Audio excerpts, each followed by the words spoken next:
हाँ बेटा, कल हम त्रिभुज का नया पॉइंट स्टार्ट कर दिया था हमने। कौन सा स्टार्ट किया था? सर्वांग क्षमता। तो देखिए क्या था सर्वांग क्षमता, इधर ध्यान देंगे सभी बच्चे। देखिए त्रिभुज हम पढ़ रहे हैं और त्रिभुज में हमने आपको जो अगला पॉइंट है वो स्टार्ट करा था सर्वांग क्षमता। सर्वांग क्षमता।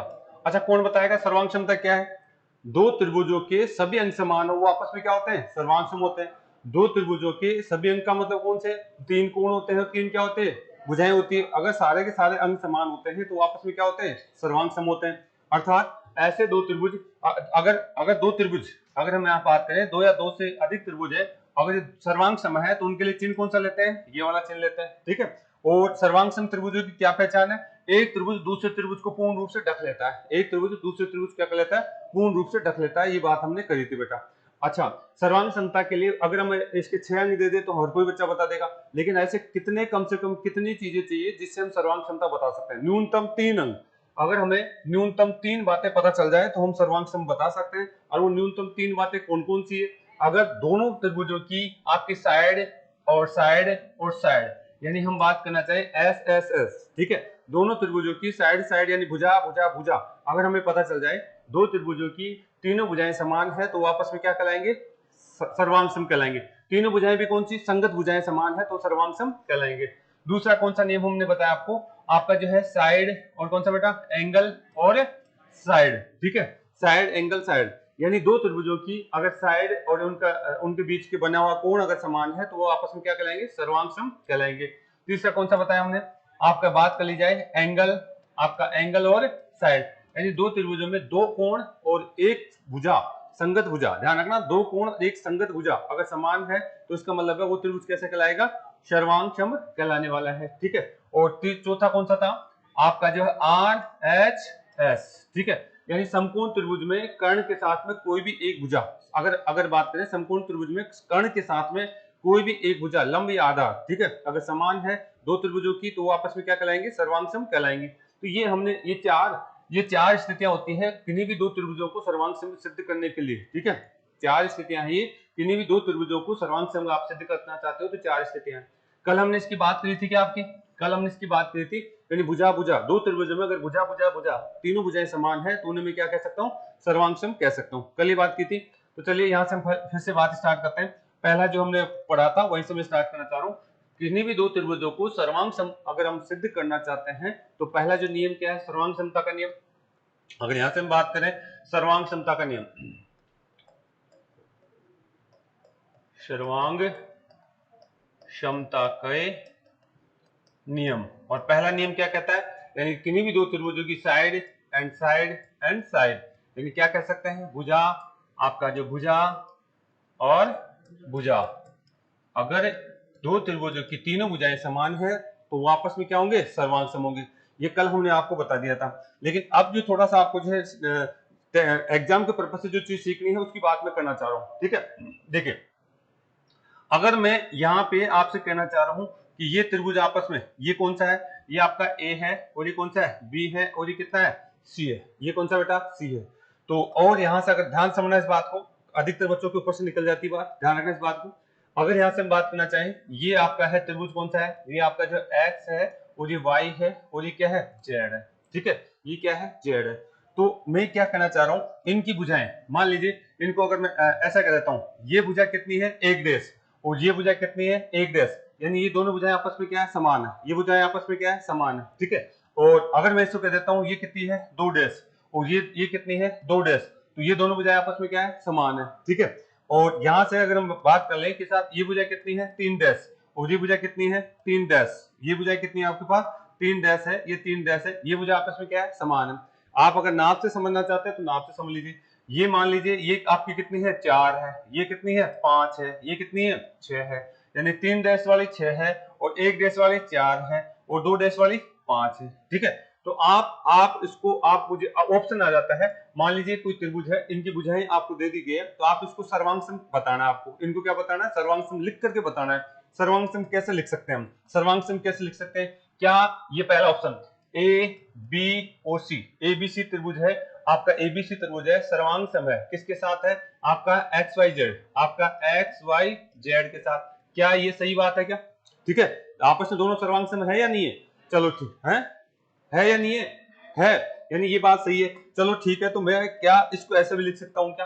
क्या मैं इसको ऐसे भी लिख सकता हूँ क्या? बात नहीं, ध्यान देना मैं क्या कहना चाह रहा हूँ। ठीक है, अगर मैं इसको यहां से ऐसे पढ़ लूं, ए बी सी त्रिभुज आपका जो है सर्वांग सम है। आपका आपका जो है यहां से दे दिया गया है वाई जेड और एक्स, वाई जेड और एक्स। क्या ये त्रिभुज सर्वांग सम है या नहीं? ये भी सर्वांग सम बता रहे हैं आप। ठीक है, और अगर मैं इसको ऐसे पढ़ लू, मैं इसको ऐसे पढ़ लेता हूं, ध्यान दीजिए, आपका त्रिभुज ए बी और सी ये आपस में सर्वांग सम है, किसके साथ? आपका जेड, आपका एक्स और वाई के साथ। क्या ये मैंने सही लिखा है गलत लिखा? ठीक है, ये आपने सही लिखा है गलत लिखा? यानी मैंने इन त्रिभुजों, त्रिभुज तो एक ही तो है, त्रिभुज तो एक ही तो है, लेकिन ध्यान रखना इनको लिखने का तरीका क्या होता है, मैं बताना चाह रहा हूँ, यही चीज इंपोर्टेंट है इसके लिए। इनको कैसे लिख सकते हैं आप सर्वांग सम? यानी इनमें इनमें देखी जाती है संगत भुजाएं। संगत भुजाएं आपस में क्या होती है? सर्वांग सम होती है। संगत भुजाएं क्या होती है? मतलब बराबर होनी चाहिए। तो यानी अगर आप ये त्रिभुज लिखते हैं, देखिए लिखने का तरीका क्या है इसका। ये आपका त्रिभुज आपने लिख दिया ए बी और सी, ध्यान से देखना। इसका मतलब है ये जो आपकी भुजा कौन सी है? ए और बी। इसका मतलब है ए और बी। ए और बी कितने सेंटीमीटर है? 4। ए और बी कितने सेंटीमीटर? 4। तो यानी इसके सामने अगर कोई त्रिभुज लिखना चाहते हैं तो पहले ए और बी लिखेंगे। यानी ये पहले तो हम देखना चाहते हैं ए और बी को, तो बताइए ए और बी 4 कौन सी है? तो आप लिखेंगे पहले ये वाली भुजा, यानी वाई और जेड लिखेंगे, वाई और जेड लिखेंगे।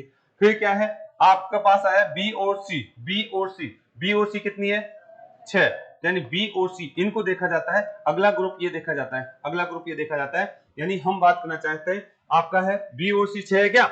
तो यानी आप जेड से आगे कहां जाएंगे? एक्स तक। अब एक्स लिखेंगे, यानी ये दोनों भुजाएं समान है, ये दोनों भुजाएं समान है। ठीक है, यानी मैं इसको मिटाना चाहूंगा, यानी ये आपके वाई के रूप में लेना चाह रहा हूं उसको। ठीक है, ये दोनों भुजाएं समान है।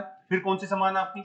ये दोनों भुजाएं समान है। ठीक है, अब तीसरी भुजा कौन सी समान होनी चाहिए? यानी ये आपकी 4 सेंटीमीटर थी, ये आपकी 6 सेंटीमीटर है, तो कौन सी बच गई आपकी? ए और सी। ये कितनी बच गई?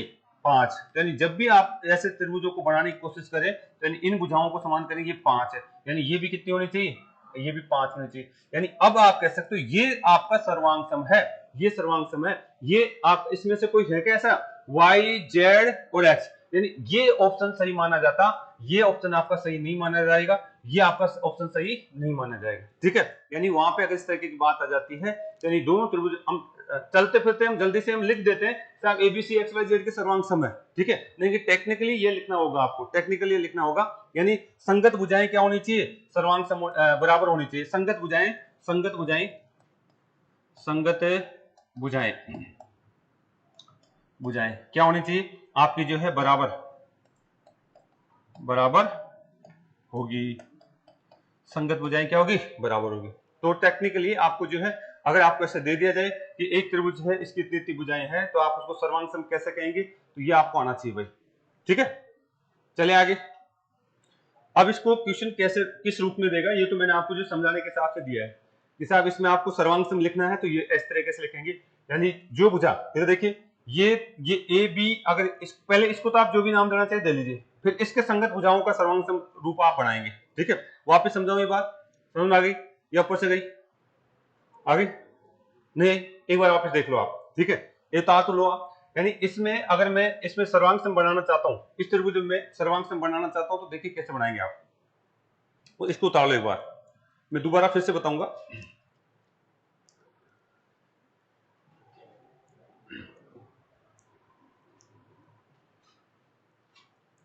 उतार लिया सभी, इसको उतार लीजिए।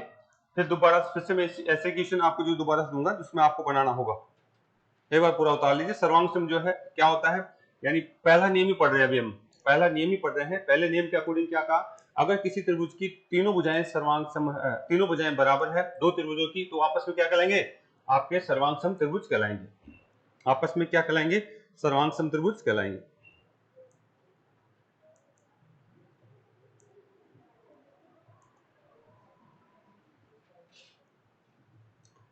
उतार लिया बेटा?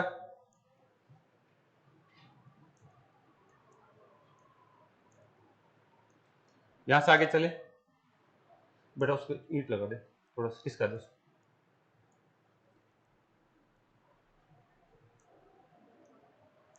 पूरा नहीं बंद करना, थोड़ा सा ऐसे नहीं, पूरा बंद नहीं करना है कि हाँ किनारे पे लगा दे, केवल आधे बंद रहिए। हाँ चल ठीक, अब तो ताले होगा। चलिए ठीक है, यानी इन दोनों त्रिभुजों को मैं सर्वांग सम कैसे कह सकता हूं, यानी संगत भुजाएं क्या होनी चाहिए आपकी जो है बराबर होनी चाहिए, संगत भुजाएं क्या होनी चाहिए, बराबर होनी चाहिए। उसके आधार पर मैं इसका नामांकन करता हूं। ठीक है, एक बार वापस देख लीजिए, अगर एग्जामिनर इस चीज को ऐसे देता है, अगर मुझे यहाँ से एग्जामिनर इसको ऐसे देता है, यानी दो त्रिभुज आपके पास, एक तो कौन सा है एक्स वाई जेड, और एक कौन सा है आपका एबीसी। अगर मुझे यहाँ पे बोल रखा है, देखिए ए बी भुजा दूसरे त्रिभुज, यानी एक त्रिभुज ये है और एक त्रिभुज ये है, कौन कौन सा है, एक्स आपके जो है ए बी सी और एक्स वाई जेड। ठीक है, आज इसमें इन त्रिभुजों में क्या दे रखा है, मुझे दिया हुआ है ए बी भुजा, ए और बी भुजा, ए बी भुजा किसके बराबर है, ए बी भुजा 4 है तो किसके बराबर है, वाई और जेड के। फिर यहां से अगर हम बात करें तो फिर दिया हुआ है आपका बी सी भुजा किस भुजा के बराबर है, 6 है तो 6 कौन सी है, एक्स और जेड के। ठीक है, और आपका जो है ए और कौन सी है, सी भुजा, ये किसके बराबर है, वाई और एक्स के। तो आपको कह दिया जाए अगर दो त्रिभुजों में ये भुजाएं आपस में समान है तो आपको उनको सर्वांग सम बना के लिखना है। ठीक है, सर्वांग सम बना के लिखना होता है, कैसे लिखेंगे आप, अगर इस त्रिभुज का अकॉर्डिंग हम बात करें तो अगर आप ऑप्शन दे दिया जाए कि बताइए दो त्रिभुजों की तीनों भुजाएं समान दे दी उसने, ठीक है, आपको उसको सर्वांग सम का रूप बताना है। अगर ऑप्शन दे दिया जाए पहला ए बी सी, दूसरा आपको क्या दे दिया एक्स वाई जेड क्या समान है, आपको चेक करना होगा ये क्या सर्वांग सम है क्या, आपको ऐसे बोल देगा। दूसरा आपको कह दिया गया आपका ए बी सी किसके सर्वांग सम है, अगर यहां से बाल दिया जाए वाई जेड और एक्स के, कि आपको चेक करना पड़ेगा। अगर ऑप्शन दे दिया गया ए बी सी, इसमें किसके सर्वांग सम है, आपका वाई एक्स और जेड के, तो आपको बताना है कौन सा आपका जो सही है, कौन सा सही होगा दूसरा। मतलब आपको चेक करने का तरीका ये है, जब भी आपको इस तरीके की बात कर ली जाए तो आपको ये वाली चीज चेक करनी है, ये दोनों भुजाएं समान है क्या पे, किसके समान है, तो ये दोनों समान है तो वाई जेड लिखा होना चाहिए, ये दोनों भुजाएं इसके समान होनी चाहिए, वाई जेड लिखा हुआ है क्या, वाई जेड नहीं है, इसका मतलब है ये सर्वांग सम है, यहीं से हम हटा देंगे इसको। यहाँ पे चेक करिए ये एक्स ए बी किसके समान है, वाई जेड के क्या, तो वाई जेड लिखा हुआ है क्या, यहाँ पे वाई जेड लिखा हुआ है, तो ये दोनों आपस में क्या होगी सर्वांग सम, यानी दोनों भुजाओं को हमने चेक करा। फिर अगर मैं बात करता हूं यहाँ पे आपकी, देखिए बी और सी किसके समान है, एक्स और, आपने एक्स और ध्यान रखना वाई और जेड लिख दिया है, एक्स और जेड देखें तो यहाँ पे है क्या भाई, यहाँ पे एक्स और जेड ये भी तो है, यहाँ पे लिखा हुआ है, यानी यहां से हमारे पास जो है वाई जेड लिख दिया हमने और आपका जो है जेड और, हाँ वाई जेड लिख दिया हमने, हाँ वाई जेड लिख दिया, दोनों बराबर होगी एक्स वाई। अच्छा लास्ट में क्या बचा हुआ है, ये हमने इसकी बात के लिए बराबर है। लास्ट में अगर हम बात करते हैं तो हमारे पास क्या है, हमारे पास ए और बी जो है ए और बी, सॉरी ए और सी की बात करते हैं तो बताइए यहाँ पे भी आपका वाई और ए, अच्छा गलत कर दिया क्या, अच्छा यहाँ लिखने में गलत कर दिया क्या, सॉरी यहाँ पे मैंने जो लिखने में गलत कर दिया, कोई बात नहीं, इसको मैं हटा रहा हूं, यह क्या आएगा x, ठीक है यहाँ पे x है, इसका मतलब है ये क्या हो जाएगा आपके पास, ये आपस में इसके जो समान हो जाएगी, ये जो आपस में क्या हो जाएगी इसके जो समान हो जाएगी। यहां से हम बात करें तो देखिए आपके पास, यहां से हम बात करना चाहेंगे ये आपस में क्या हो जाएगी समान, यहाँ क्या था y, तो यानी ये त्रिभुज आपका सर्वांग सम कहलाएगा, बाकी ये वाला त्रिभुज आपका सर्वांग सम नहीं कहलाएगा, क्योंकि ए बी के बराबर वाई एक्स थोड़ी है, ए बी के बराबर वाई एक्स नहीं है, तो इसका मतलब है ये भी आपका सर्वांग सम नहीं कहलाएगा। इस तरीके से हम जो है आपको जो है चीजें आनी चाहिए भाई। बताइए कोई समस्या, हाँ कुछ समस्या बोलिए। यहाँ पे अगर बात करें तो आप ऐसे लिख सकते हैं, बराबर अगर दिया हुआ है तो यहाँ पे इसकी माप भी लिख सकते हैं, ए बी की माप कितनी थी 4, इसकी माप कितनी दे रखी थी हमारे पास 4 दे रखी थी, और बीसी की माप कितनी है 6, बीसी की माप कितनी है 6, इसी प्रकार से वाई जेड की माप कितनी है 4, और यहां से अगर बात करें जेड एक्स की माप कितनी है 6, यानी बराबर तो ये, और लास्ट में इसकी माप कितनी है हमारे पास 5, ये भी कितनी होगी 5, ये सही होगा और बाकी सही नहीं होगी बेटा। चले एक लास्ट क्वेश्चन और करो इसी पैटर्न पे, आपको क्वेश्चन दिया हुआ है, यदि त्रिभुज ए बी सी सर्वांग सम है, त्रिभुज ए बी सी सर्वांग सम है, वाई एक्स जेड के सर्वांग सम है, ये आपको दिया हुआ है, तो निम्न में से सही है, निम्न में से सही निम्न में से सही सही कौन सा है? ठीक है, निम्न में से सही बात कौन सी है आपको बतानी होगी। अगर यहां से हम बात करें तो इसका चित्र, आपको चित्र भी पूछ सकता है, भुजाएं भी पूछ सकता है।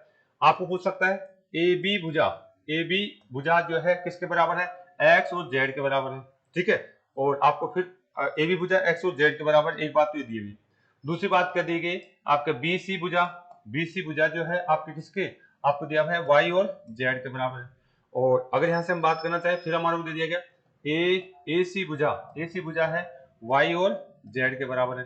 दूसरा ऑप्शन में फिर हमारे को दे दिया गया है आपकी बी सी भुजा, बी सी भुजा जो है आपका एक्स और जेड के बराबर है। ठीक है, इन दोनों में से आपको सही बताना है कौन सी बात सही है, ऊपर वाली सही है नीचे वाली सही है, एक भी बात बतानी। दूसरी बात, यहां से आपको डायग्राम भी दे देगा, यहां से आपको जो है डायग्राम दे रहा है, इसका डायग्राम आप बना के बताओ, इसके डायग्राम बनाओ, कौन सी भुजा किसके संगत है, लिखोगे आप कौन सी भुजा किसके बराबर है। इसका डायग्राम आपको खुद को बनाना है, इसका डायग्राम आपको खुद को बनाना है, कौन सी भुजा किसके संगत है।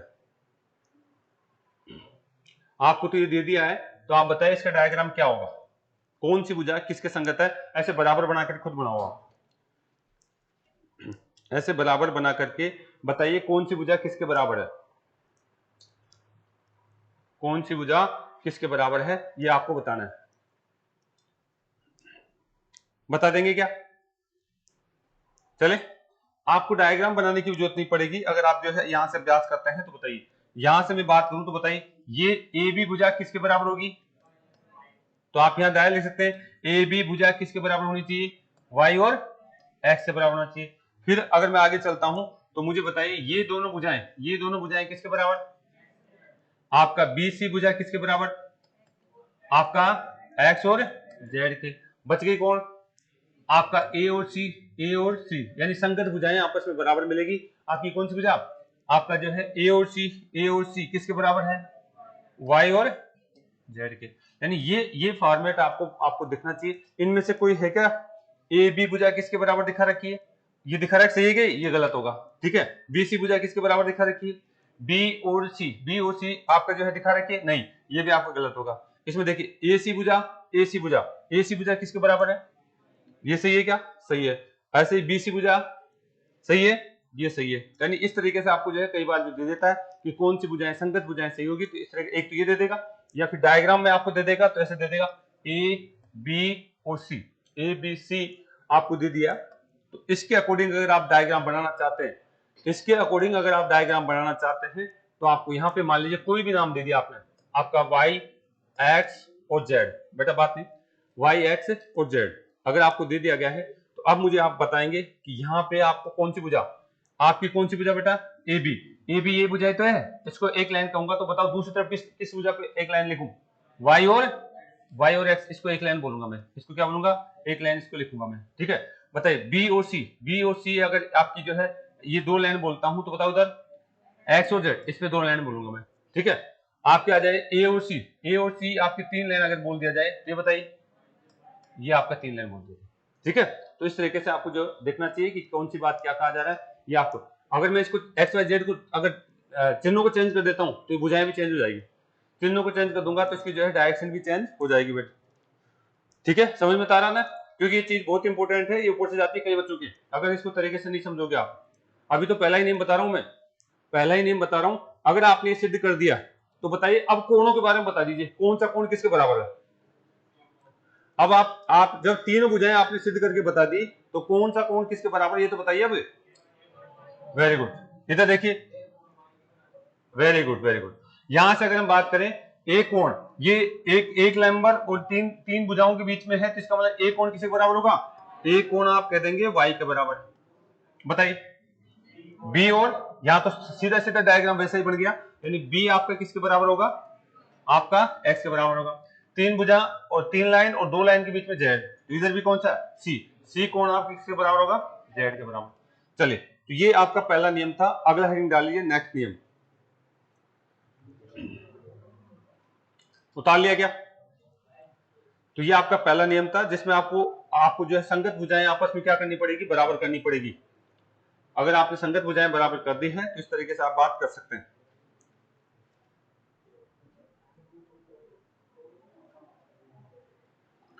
किसी भी त्रिभुज की तीन चीजें आप बराबर बता देते हैं तो वो त्रिभुज आपस में क्या कहलाएंगे, सर्वांग सम कहलाएंगे।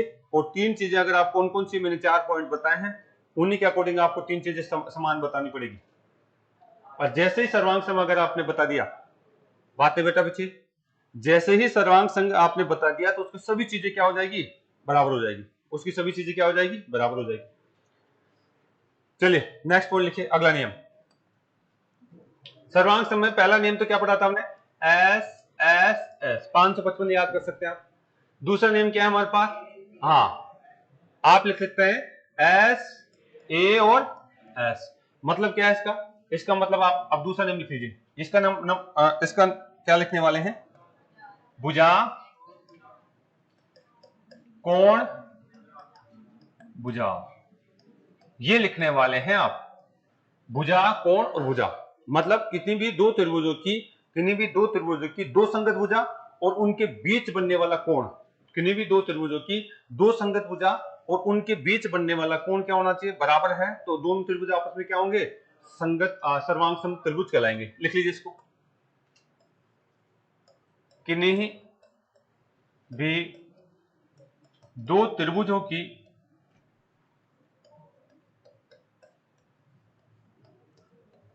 दो भुजा एवं उनके, हाँ उनके बीच बीच बनने वाला कोण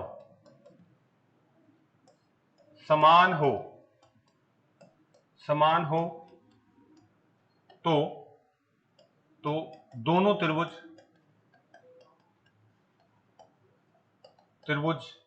क्या कहलाएंगे, सर्वांग सम त्रिभुज कहलाएंगे। त्रिभुज सर्वांग सम त्रिभुज कहलाएंगे।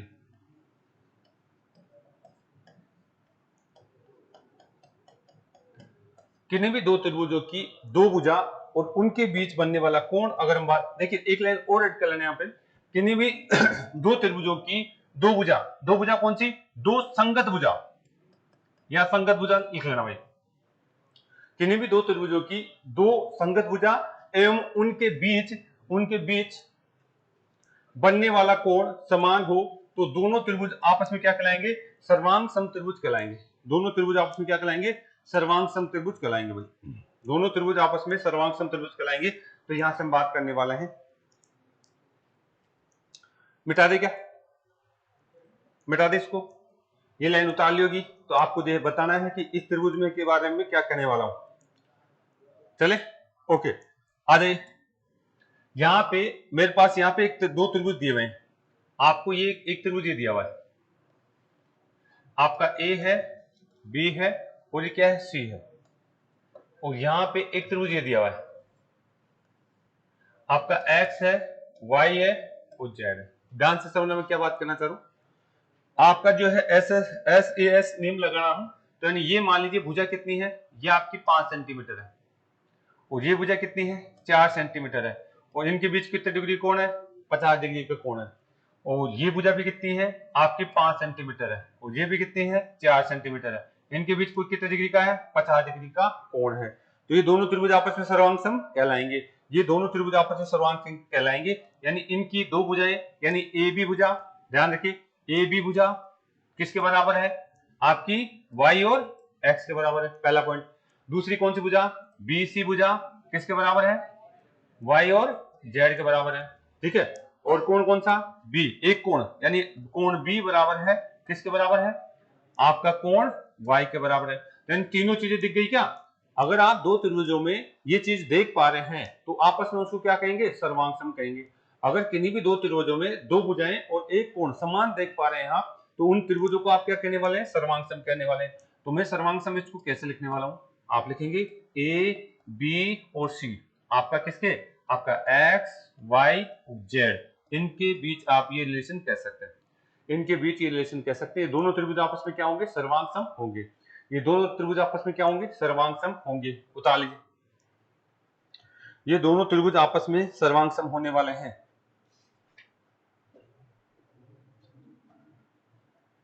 ये दोनों त्रिभुज आपस में क्या होंगे बेटा, सर्वांग सम होंगे।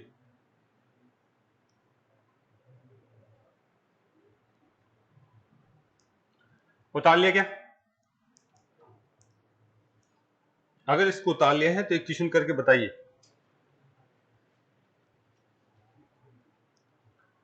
अगर आपने इसको उतार लिया है तो एक क्वेश्चन आपको जो है करके बताना है।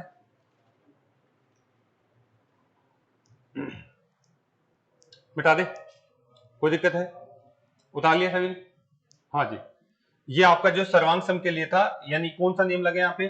साइड एंगल लगा। अब एक क्वेश्चन लिखिए आप अगला।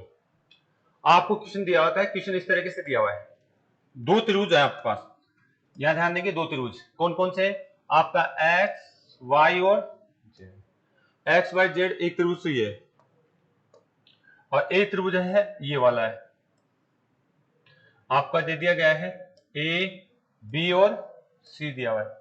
ध्यान दीजिए, ए बी और सी दिया हुआ है। यहां से अगर मैं बात करूं तो यहां पे ये अगर हम बात करना चाहें, ध्यान दीजिए भाई, कौन सी स्थिति सही है? निम्न में से सर्वांग सम के लिए उचित स्थिति है। उचित स्थिति, निम्न में से सर्वांग सम के लिए उचित स्थिति कौन सी है, ये आपको जो है ध्यान रखना है। पहला ऑप्शन आपको दिया हुआ है, क्या दिया हुआ है? दोनों त्रिभुज, यानी आपकी जो है y और x भुजा बराबर दे रखी है, दो भुजाएं बराबर दे रखी है। कौन कौन से आपको दे दी गई है? आपको यहां से आपको जो a और b भुजा के बराबर है। दूसरी बात यहां से दे दी गई है y और आपका z, ये भुजा आपको दे दी गई है आपका b और आपकी जो है c के बराबर दे दी गई, ठीक है।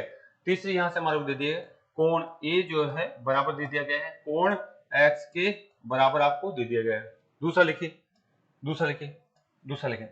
आपको फिर से यहां से दे दिया गया है आपका जो है x और c, ये भुजा आपको जो है आपको दे दी गई है a और c के बराबर, x और z है ये। फिर लिख दिया गया है, फिर दे दिया गया है x और y, ये बराबर दे दिया गया है आपका है a और आपका जो है b के बराबर दे दिया गया है, ठीक है। और एक कोण इनका बराबर दे दिया गया है। कौन सा कोण बराबर दे दिया गया है? कोण आपको जो है b बराबर दे दिया गया है, सॉरी कोण आपका जो है y बराबर दे दिया गया है, y बराबर दे दिया गया है। कौन से के? b के बराबर यहाँ पे दे दिया गया। और तीसरा जो स्थिति मैं आपको ऑप्शन के रूप में देना चाह रहा हूँ, तीसरी जो स्थिति आपको इस तरीके से दी हुई है। हाँ जी, तीसरी स्थिति में क्या दिया है आपकी जो दे दी गई, आपको यहां से बात करें आपका y और z भुजा बराबर है, y और z भुजा बराबर है a और b भुजा के बराबर। y और z भुजा बराबर किसके हैं? a और b भुजा के बराबर है। और फिर अगली स्थिति हम बात करना चाहेंगे। अगली स्थिति फिर से हमारे को दे दी गई y और आपकी कौन सी है? x भुजा बराबर है, x भुजा बराबर है a और c भुजा के बराबर, a और c भुजा के बराबर है, a और c भुजा के बराबर है। कोण आपका y बराबर है, कोण एक y बराबर है, कोण किसके बराबर है? a के बराबर है। इस तरीके से आपसे पूछ लेता है, तो बताइए इसमें कौन सी स्थिति सर्वांग समता को दिखाएगी? पहली और दूसरी स्थिति क्या बताएगी? तीसरी बता रही, चलो ठीक है, पहली और दूसरी बता रहे कुछ बच्चे तीसरी बता रहे हैं। मैंने आपको एक नियम लिखाया था, वो तो आपको याद होगा ना? टाइम हो गया क्या तुम्हारा? नहीं टाइम है। मैंने आपको नियम बताया था, वो तो याद है, उसके अकॉर्डिंग सोचो आप, थोड़ा सा दिमाग लगाओ कि कौन सी स्थिति आपको जो है इन त्रिभुजों में सर्वांग सम कहने के लिए लायक है। नियम क्या था हमारा? नियम ये था कि किन्हीं भी दो त्रिभुजों में दो भुजाएं और एक कोण, ठीक है, समान हो तो क्या कहलाएंगे? वो आपस में सर्वांग सम कहलाएंगे। किन्हीं भी दो त्रिभुजों में दो भुजाएं और एक कोण आपस में अगर समान हो तो क्या कहलाएंगे? सर्वांग सम कहलाएंगे। तो ये बात हमारे को पता है क्या? हाँ जी। लास्ट वाले बच्चे बताएंगे कौन सी स्थिति सही? तीसरी। और पीछे वाले कौन सी? नहीं बात समझ में अभी? ऊपर से आ रही क्या? हाँ, आपसे बात कर रहा हूँ, ये इंपोर्टेंट बात है। इस ये आपको जो बेसिक क्वेश्चन है ये अगर समझोगे नहीं तो फिर सर्वांग समता पढ़ने का कोई अर्थ नहीं है, ठीक है। सर्वांग समता का मतलब नहीं कि सारे अंग समान है, ये तो हर कोई बच्चा बोल देगा, लेकिन ये चीज नहीं समझोगे तो फिर आगे जो कुछ समझ में नहीं आएगा।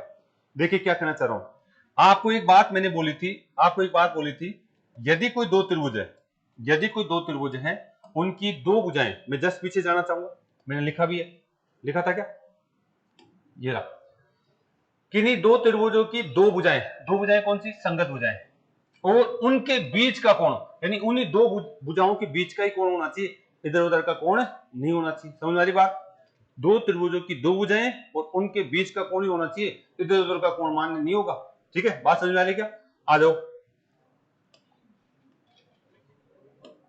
यहां देखो, ये दो त्रिभुज है मेरे पास, जैसे मैंने बात करी, यहां से बात दिख रही है, क्या दिख रही है, दो भुजाएं दे रखी है, यानी x और कौन सी दे दी, एक्स वाई, और बी है, यानी दो भुजाएं समान दे रखी है।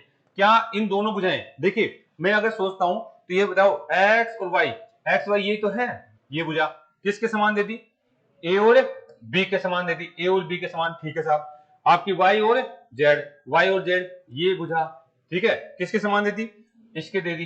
ठीक है, और इन दोनों के बीच का कोण कौन सा है, बी तो है, इसके बीच का कोण, तो बराबर कौन सा होना चाहिए था, अगर ये स्थिति देता तो बराबर कौन सा होता, y और आपको b देता, तब तो मैं सही मानता, लेकिन इसलिए ये दिया हुआ है इसलिए मैं इसको सही नहीं मानूंगा।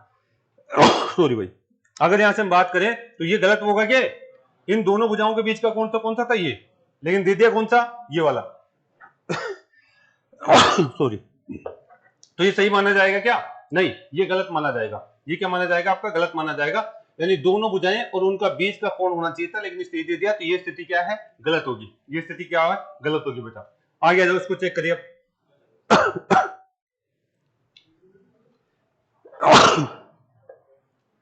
चले, चलो कोई बात नहीं, हाँ कोरोना नहीं आया। कोरोना तो भाग गया, अब वैसे इंडिया के लोगों के लिए कोरोना कोई मान्य नहीं रहा। ठीक है, हाँ चलो कोई बात नहीं, इसको चेक करिए। इसमें आप चेक करिए दो भुजाएं कौन कौन सी, मैं इस ऑप्शन को चेक करना चाह रहा हूं, इस ऑप्शन को चेक करना चाह रहा हूं, इसके अनुसार चेक करिए आप। इसके अनुसार अगर मैं चेक करता हूं, इसके अनुसार मैं चेक करता हूं तो क्या स्थिति बनने वाली है वो आपको देखना है।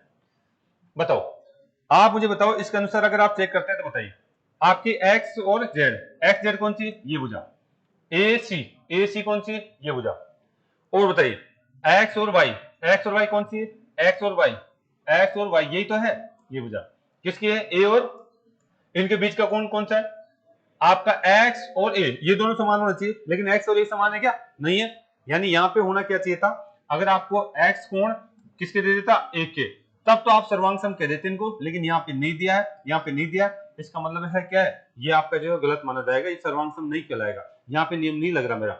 दो भुजाएं और उनका बीच का कोण होना चाहिए, दो भुजाएं और उनका बीच का कोण होना चाहिए, दो भुजाएं कोई सा भी कोण देते वो नहीं माननी। ठीक है, दो भुजाएं कोई सा भी देते ये नहीं है। इसमें देखते हैं हम, इनको बैठा लेता हूं। ठीक है, आ जाओ वापस से, अगर मैं इसमें चेक करता हूं तो फिर से हमारे को चेक करना है इसमें। बताओ आपकी वाई और कौन सी, ये वाली, और बताइए ए और बी भुजा, ए और बी जा, ये भुजा। ठीक है, इसी तरीके से मैं देखूं वाई और एक्स, ये वाली भुजा, दो भुजाएं समान है, ए और सी, आप बताओ इनके बीच का कोण कौन सा होगा, अगर मैं इसको इस तरीके से सोचता हूं तो इनके बीच का कोण वाई, इधर से सोचो तो ए, है क्या ऐसा, वाई, यानी ये आपका सर्वांग समता को दिखाएगा, ये आपका सर्वांग समता को दिखाएगा। ठीक है, दो संगत भुजाएं और उनके बीच का कोण होना चाहिए, तभी आप उनको सर्वांग सम कह सकते हैं, तभी आप उनको क्या कह सकते हैं, सर्वांग सम कह सकते हैं भाई। ठीक है, समझ में आ गई बात, तो इस तरीके से आपसे बात आ जाती है, तो आप उतार लेना इससे। चलिए बेटा आगे, अब यहां से एक बात बताइए मुझे, आपने यहां तक तो बात कर दी है, तो अब यहां पे और बताइए, आपने सिर्फ इतनी बातें तो दी हुई है एग्जाम में, और कौन कौन सी चीजें आप सिद्ध करना चाहेंगे, अब बताओ कौन सा कोण किसके बराबर होगा, संगत कोण आपस में बराबर होंगे, संगत भुजाएं आपस में बराबर होंगी, तीन चीज तो यहां से लिख दी, तो इन दोनों त्रिभुजों को देख करके बताइए और कौन कौन सी चीज बराबर होगी, संगत भुजाएं और संगत कोण बराबर होगी।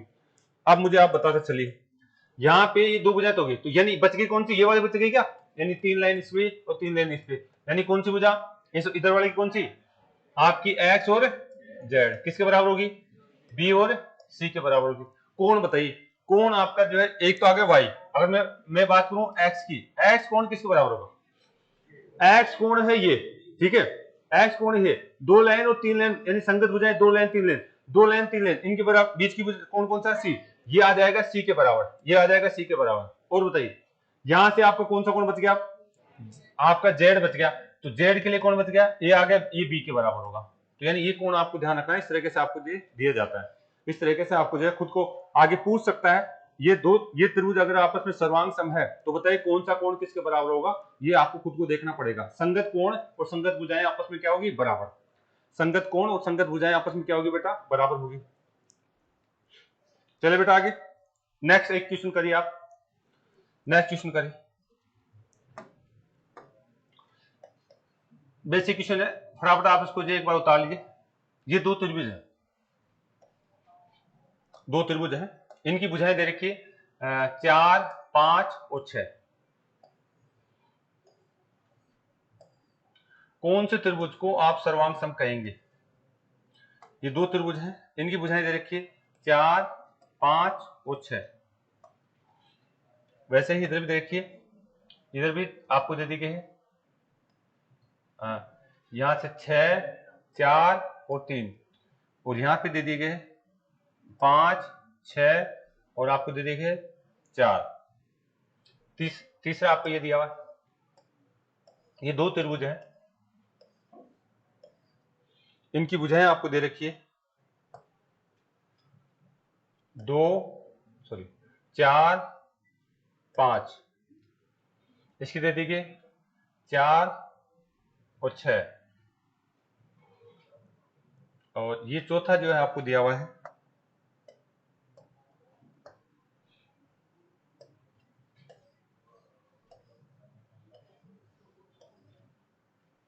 दो भुजाएं आपको दिख रही है इसमें, ये 6 और 4, ये आपकी 6 और ये आपकी 4, ठीक है।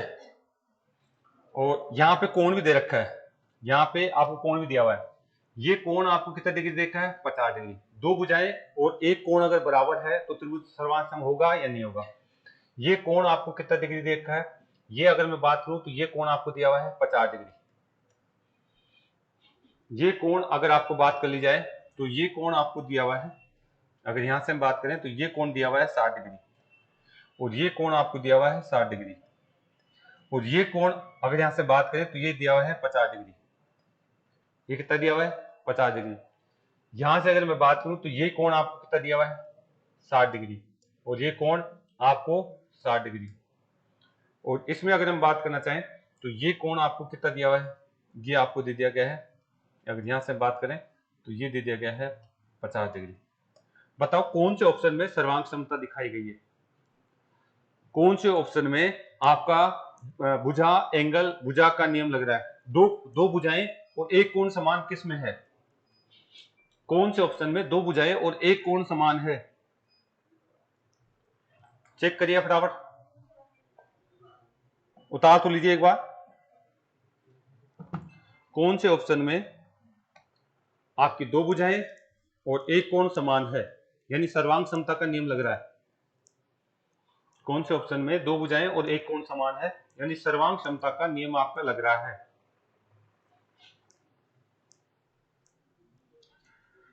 कौन से में लग रहा है भाई, दूसरे में, बात समझ में आ गई। आप अगर पहले ऑप्शन को देखते हैं, ध्यान से देखना पहले ऑप्शन में क्या कहा गया। पहले ऑप्शन में अगर आप बात करते हैं तो ये चार भुजा तो यहाँ पे है, 5 भुजा यहाँ पे भी है, ठीक है। यहाँ पे भी 4 भुजा है, 5 भुजा थोड़ी ना, यानी यहाँ पे दो भुजा समान तो कर ही नहीं पा रहा मैं, दो भुजा समान नहीं कर पा रहा, तो यानी नियम नहीं लगेगा मेरा। दो भुजा समान और उनके बीच का कोण यहाँ पे समान नहीं, कोण जरूर समान दिख रहा है, यहाँ पे कोण जरूर समान दिख रहा है, यानी भुजा तो यहाँ पे जरूर आपकी दो भुजाएं दिख रही है ना, एक तो ये भुजा 4 और कौन सी 6, और एक कौन सी है आपकी 4 और कौन सी है 6। तो बताओ ये दो भुजा समान और उनके बीच का कोण लग रहा है क्या, नियम लग रहा है। दो भुजा समान है, एक कोण समान है, नियम लग रहा है क्या, नहीं।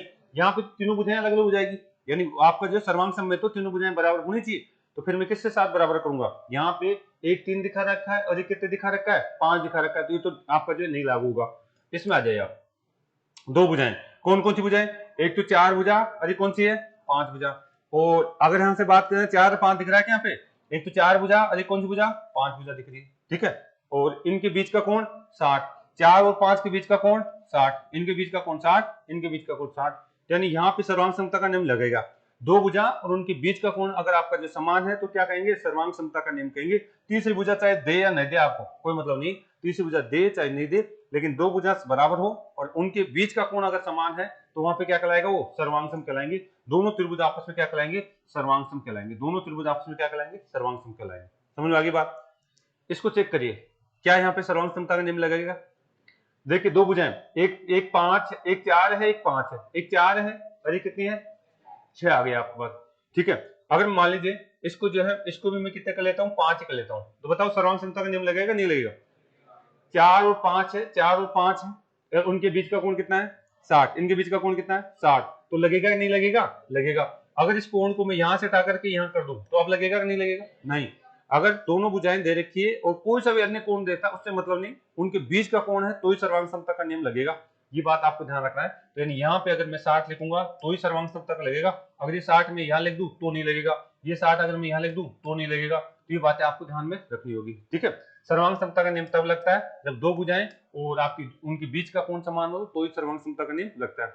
बताओ यहाँ पे सर्वांग समता का नियम लगेगा क्या भाई। दो भुजाएं, एक तो कौन सी है आपको दे रखी 4, एक कौन सी है 6, और एक 4 है एक 6, तो इन दो भुजाएं तो बराबर है, एक कोण भी तो बराबर है, यानी 50 यहाँ पे भी 50 यहाँ पे भी। तो बताओ लगेगा नहीं लगेगा, नहीं लगेगा। बस ये बात ध्यान रखना, दो भुजाएं उनके बीच का कोण होना चाहिए, अन्य किसी कोण से मतलब नहीं हमारे। दो भुजाएं और उनके बीच का कोण होगा तो ही सर्वांग समता का नियम लगेगा, अन्यथा नहीं लगता है। तो नोट डाल के लिख लो इनके नीचे, दो भुजाएं और उनका बीच का कोण होता है, दो संगत भुजाएं और उनका बीच का कोण समान होता है तो ही सर्वांग समता का नियम लगता है, अन्यथा नहीं लगता है। दो भुजाएं और उनके बीच का कोण समान होता है तो ही सर्वांग समता का नियम लगता है, अन्यथा नहीं लगता है। केवल इस ऑप्शन में इसी में लगेगा सर्वांग समता का नियम। केवल इसमें मैंने 4 लिखे थे, इनमें एक में मैंने सर्वांग समता का नियम की बात करी है। दो भुजाएं और उनका बीच का कोण की अगर आपको क्या दे दिया जाए बेटा, समान दे दिया जाए तो ही सर्वांग समता का नियम लगता है, अन्यथा नहीं लगता है भाई। चले, तो एक क्वेश्चन मैं आपके लिए दे रहा हूं, घर से करके लाएंगे आप इसको। ठीक है, इसको उतारो, लास्ट क्वेश्चन आपके लिए। हाँ जी, आपको यहाँ पे क्वेश्चन दिया गया है, एक क्वेश्चन आपके पास। ठीक है, आपको ये त्रिभुज दिया गया है, कौन सा त्रिभुज है, एक्स वाई और जेड। एक त्रिभुज है पी क्यू आर, ये दो त्रिभुज है। बेटा थोड़ा बैक पीछे कर लेना भाई, इधर से पैर से। दो त्रिभुज है। इसकी बात करी जाए तो इसमें एक कोण, ये भुजाएं, दोनों भुजाएं समान है और ये दोनों भुजाएं समान है, और ये वाला कोण और ये वाला कोण समान है। ये 50 है तो ये भी कितना है, 50। तो आपको इनके बीच इनको सर्वांग सम लिख के बताना है, कौन सा त्रिभुज सर्वांग सम है। ये तो लिख देता हूं मैं, एक्स वाई और जेड, इसके सर्वांग सम कौन सा है आपको खुद बताना है। इधर से इसके सर्वांग सम कौन सा है आपको खुद लिख के बताना है कि क्या पी क्यू आर है, या फिर क्यू आर पी है, या फिर आपका आर पी क्यू है, वो आपको खुद को बनाना है ऐसा। ठीक है, इसके सर्वांग सम कौन सा है आपको खुद को बनाना है, ये आपको यहां से देख के लाना है, आप बना के लाएंगे। ठीक है, यहां से आप देख, संगत भुजाओं के सामने संगत कोण आने चाहिए, बराबर भुजाओं के सामने बराबर कोण, और बराबर कोण के सामने बराबर भी आती है, ये आपको बता के लाना है। कर लेंगे क्या, कोशिश करना, घर पे जाकर के इसको बनाने की कोशिश करना भाई, कर लेंगे। उतार तो लो।